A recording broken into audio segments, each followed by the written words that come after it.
Right, this next section is looking at two really helpful resources for us. One of them is the behavioural covenants and the other one is the code of conduct.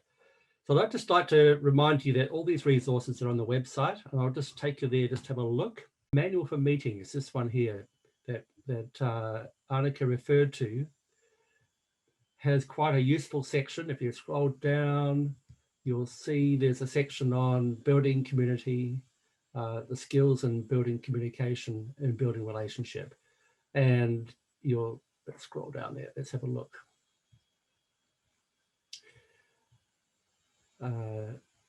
All kinds of things about what we can do to grow what we're doing, making time for community, rebuilding community. Sometimes we've been away or we've had a big Barney.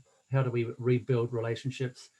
Listening skills, assertion skills, conflict resolution, and so on. So there's lots of really useful material in there. In here also we have the behavioural covenant. Here's an interesting one. Now this is taken as an excerpt from a book we've found really helpful on behavioural covenants. And you'll see here that begins with our promises to God, our promises to our church family, and our promises to each other on the church council.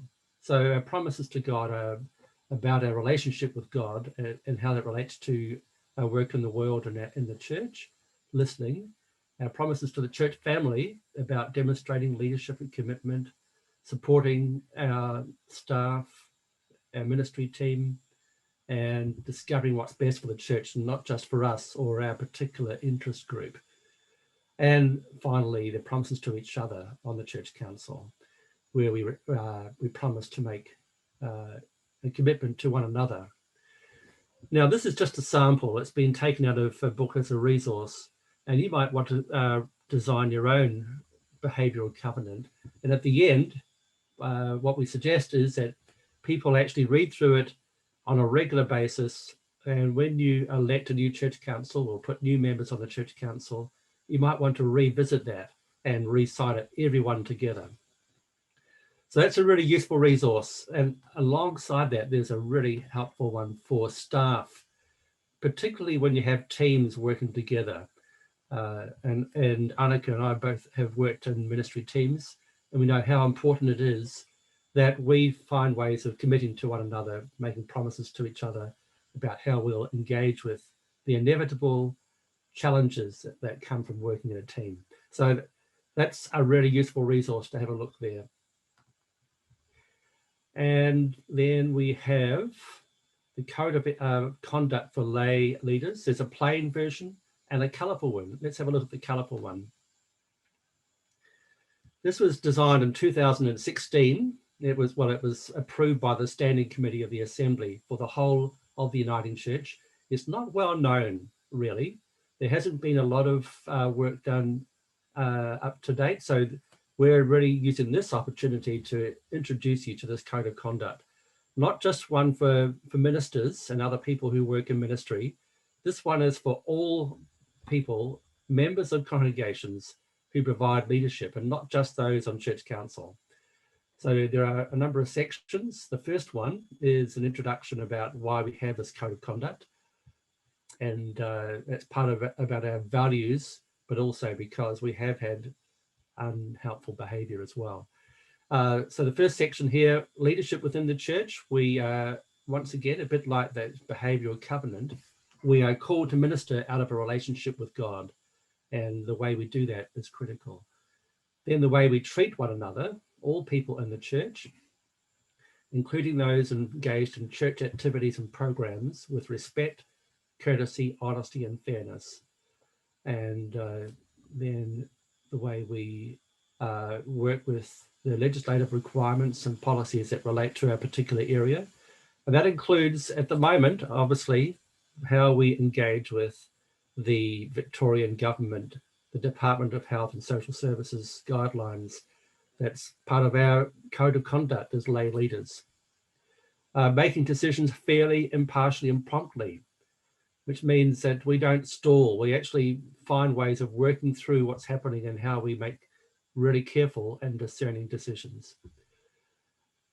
being careful not to abuse any power that we might have, and that includes physical power and spiritual power, and coming down here, modeling healthy relationships, avoiding abuse, including bullying.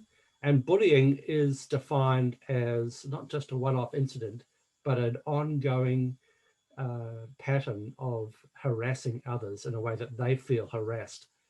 So we may sometimes be surprised that our behavior may be seen as bullying. So these are really helpful things. The last one there in that list is being sensitive to the particular needs and vulnerability of children and young people. On Friday, yesterday, we were asked, so why children and young people are not people who are at the end of their lives or in their senior years who are also vulnerable? Well, in this case, it's because children and young people are usually not represented in our decision making. They're not usually able to stand to be on church council. So we need to be careful that we pay attention to their particular needs and the way that we treat them. There's a section on confidentiality. And I remember last time we talked about this a little bit around our values of transparency as well as confidentiality. And in particular, there's personal or sensitive information that is acquired through our work or involvement in the church. Other than required by law, and of course, if you are aware of disclosure of sexual abuse, for example, we actually have to find a way of dealing with that, speaking to the proper authorities. But there are other personal and sensitive information that's shared when we're in church council. It's only appropriate to share when we've agreed that it can be shared. So that's important for us to pay attention to that.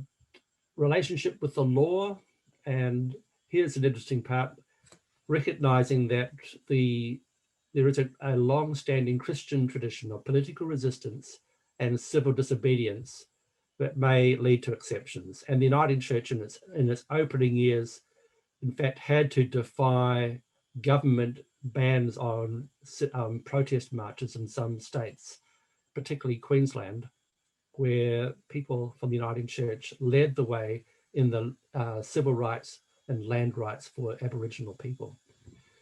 But we do make a commitment not to act violently or even to intentionally provoke violence.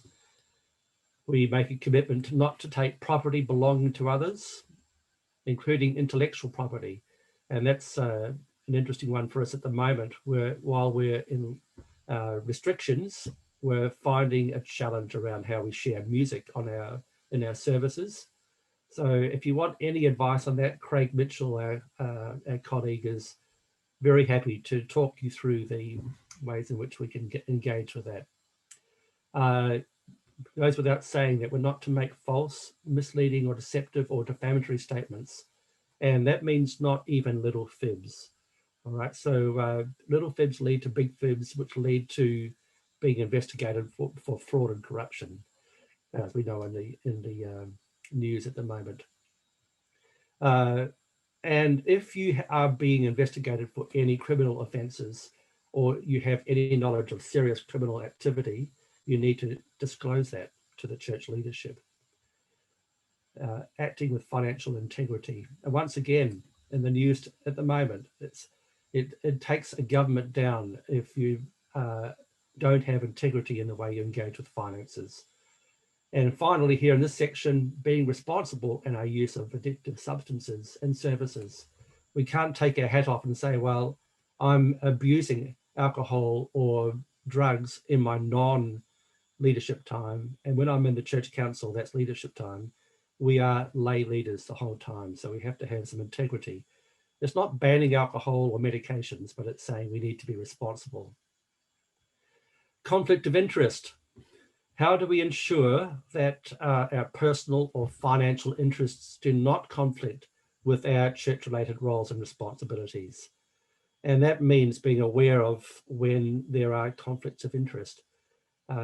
Where, for example, if you or someone you are related to, someone in your family is being employed by the church, it's helpful for you to be stepping away from any decisions around their employment or their financial remuneration.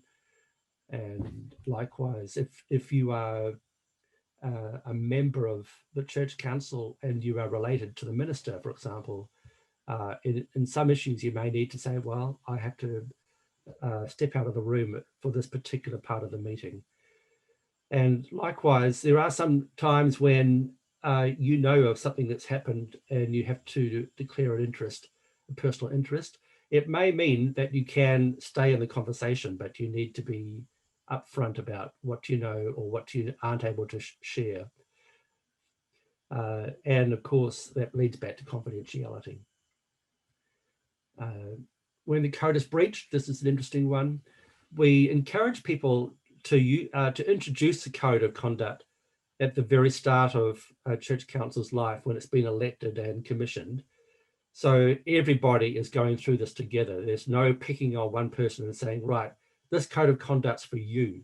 No, it's for all of us.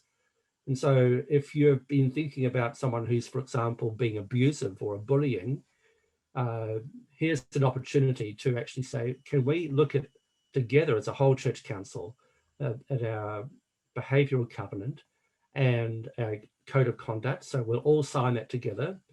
And if there are some one-off cases, it's helpful to sit down with a person one-on-one, not in front of anybody and bringing shame, but finding a way of sitting down with someone and talking through their behaviour.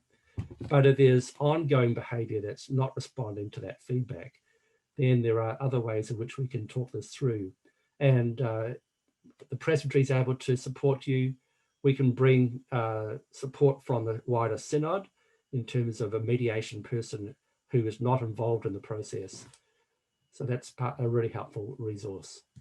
So that's the code of conduct, and I'm going to stop sharing and bring you back to the questions that we have for today.